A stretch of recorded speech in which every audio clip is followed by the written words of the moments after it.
சிசா media நேயர்களுக்கு வணக்கம். இன்றைய நேர்களுக்காக நம்முடன் இணைகிறார் வன்னியகுல சத்திரிய மேம்பாட்டு சங்கத்தின் தலைவர் கருத்து காமராஜ் அவர்கள். வணக்கம் சார். வணக்கம். அவன் தான் பண்ணா, அவன் தான் செஞ்சான்னு போன் எடுத்திருக்கீங்க, அவன்கிட்ட வாக்குமூலம் வாங்கியிருக்கீங்க.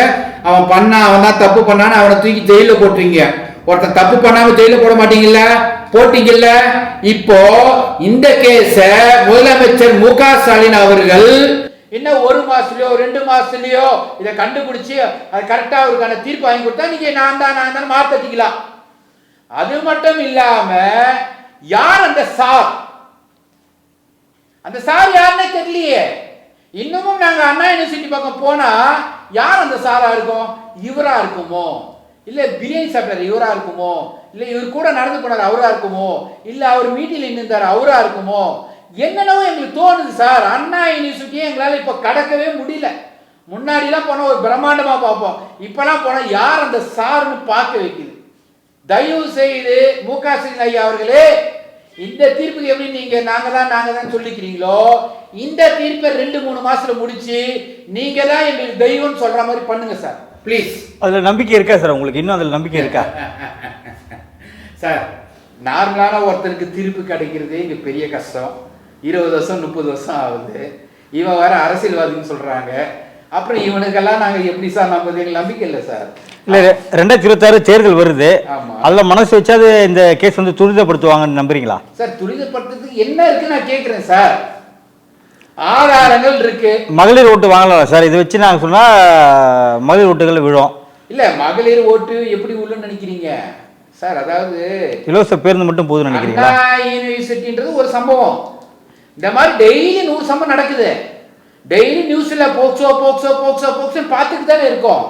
இதுல இன்னொரு விஷயம் என்ன சொல்லணும்னா சார், நிறைய பேர் வந்து நசிக்கிட்டாங்க பிசிக்கிட்டாங்க அப்படின்னு படம் எடுக்கிறான் ஒரு சில டைரக்டர்லாம். நான் ரவுடி இப்படி காலத்துக்கு விட்டுன்னு நான் ரவுடி நான் ஜெயிலுக்கு போட்டதெல்லாம். முதல்ல இந்த நசிக்கிட்ட பிசிக்கிற டைரக்டர் இருக்குல்ல, இவங்கள தான் சொல்றேன். யார் நான் சொல்றது தெரியுதா உங்களுக்கு? நான் என்ன சொல்றேன்னா, ஒரு ஜெயிலுக்கு போனா ஜெயில எவ்வளவு கஷ்டம், ஜெயிலுக்கு போனா தன் வாழ்க்கை எப்படி வீணா போகுது, இதெல்லாம் படம் முடிச்சு காட்டுங்க. இன்னைக்கு இளைஞர்களும் இளைஞர்களும் கொலையும் கொள்ளையும் இந்த மாதிரி கற்பழிப்பு சம்பவங்கள் அதிகமா நடக்கிறதுக்கு காரணமே சினிமாவும் ஒரு காரணம் தான். சரியா? அதில் மிகைப்படுத்தி காட்டுனதுலாம் இன்னைக்கு நாடு நாசமா போயிட்டு. பொள்ளாச்சி விவகாரத்தில் பார்த்தீங்கன்னா, ஸோ இந்த தீர்ப்பு வந்து பார்த்தீங்கன்னா எங்களால் தான் நடந்திருக்கு அப்படின்னு சொல்லிட்டு திமுக வந்து கிளைம் பண்ணுறாங்க. எப்படி பார்க்குறீங்க சார்? வெக்கமாக இருக்கு எனக்கு. எனக்கு மட்டும் இல்லை, மக்கள் எல்லாருமே முகம் சுளிக்கிறாங்க இந்த வார்த்தைக்கு.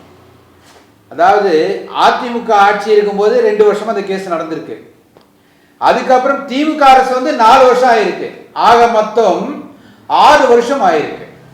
நான் உங்க 2 பேருமே கேட்கிறேன். முன்னாள் முதலமைச்சர் எடப்பாடி ஐயாவையும் கேட்கிறேன், இந்நாள் முதலமைச்சர் மு.க. ஸ்டாலின் ஐயாவையும் கேட்கிறேன். எப்படி மனசு வாயெல்லாம் உங்களுக்கு கூசலியா சார்? அசிங்கமா இல்லை? யோசிக்க மாட்டீங்க சார்? 2 பேரும் உரிமை கொண்டாடிட்டு போட்டி போட்டுட்டு இருக்கீங்களே. நான் உங்க 2 பேரும் கேட்கறது, அவனுங்க பண்ண தவறுக்கான வீடியோ தெளிவா இருக்கு, ரெக்கார்டிங் தெளிவா இருக்கு. 6 மாசம் இல்ல 1 வருஷம் நீங்க இந்த கேஸ முடிச்சிருந்தீங்கன்னா நீங்க தெய்வம் கூட நாங்க ஏத்துப்போம்.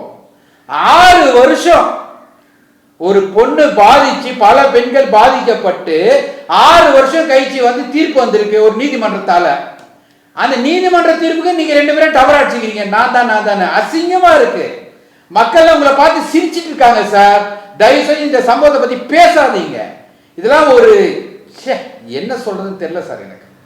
இல்ல குற்றவாளிகளா குற்றம் சுமத்தப்பட்ட அனைவருமே இல்ல தண்டனை வாங்கிட்டாங்க நீங்க நினைக்கிறீங்களா சார்? இல்ல சார், எனக்கு வந்து முழுசா நம்பிக்கை இல்லை.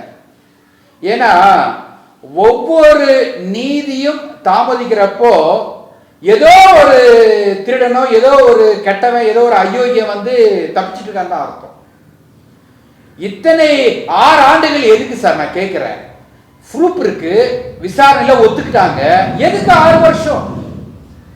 இந்த 6 வருஷம் நீங்க சொல்றீங்கல்ல, இந்த 6 வருஷத்துல 1000 சம்பவங்கள் நடந்திருக்கு சார்.